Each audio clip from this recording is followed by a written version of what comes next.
विक्टिमतर्फे आणि assist to पीपी असंच मी ॲप्लिकेशन केलं आहे. साहेबांनी अलाव केलं तोच आणि पीपी साहेबांनी ते खूप चांगला आर्ग्युमेंट केलं आहे. आज 27 पर्यंत त्यांना पीसी दिले आहे. सर काय आरोप आहे त्यांचा?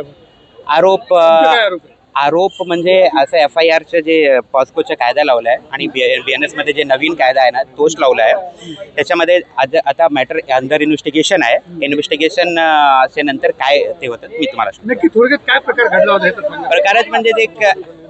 प्रकारच म्हणजे की आता मॅटर तुम्हाला हे माहिती आहे की सर्वांना की अंडर इन्व्हेस्टिगेशन आहे आणि हे कायदा जास्त लहान मुलीच्या संबंधित आहे आणि ते पॉस्कोचं मॅटर आहे. ते मी आता सांगू शकत नाही पूर्ण तुम्हाला जेव्हापर्यंत ते इन्व्हेस्टिगेशन होईल नाही.